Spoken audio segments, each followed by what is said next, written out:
Some of us have our priorities mixed up.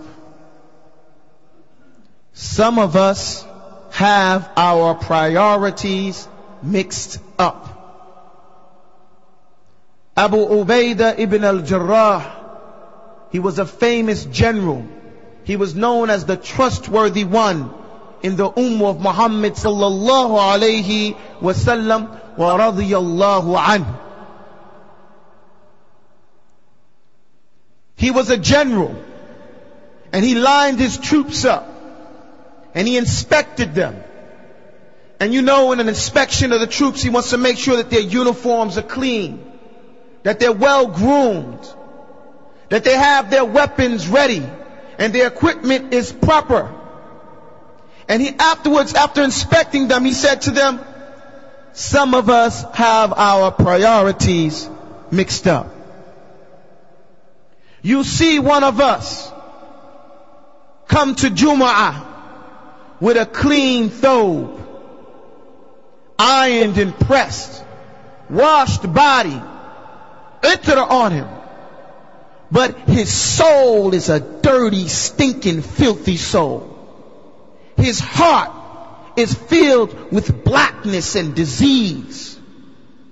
So we'll clean our thobe, and we won't leave the house unless our thobe and our clothing and our body is well cleaned and presentable for the eyes of man.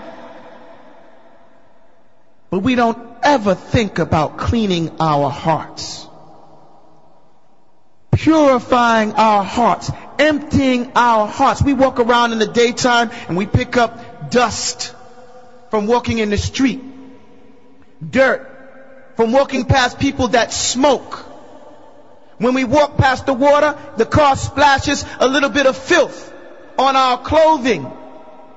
So even if we ourselves didn't sweat much, didn't come up with much internal filth, we get the filth of the dunya on our physical clothing. And we would never ever think to leave out our homes or even approach our children sometimes in the house when we come in the house with dirty clothes or go out with dirty clothes.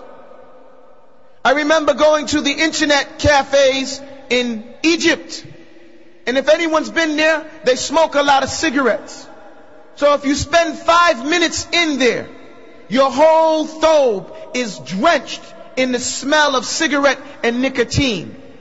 So I used to come home and make sure that before my children hugged me, or before I gave my wife a hug, I would say, wait 1 second, and I would take my thobe off, go make wudu, and even more than wudu, just to wash that filth off me, and then greet my family.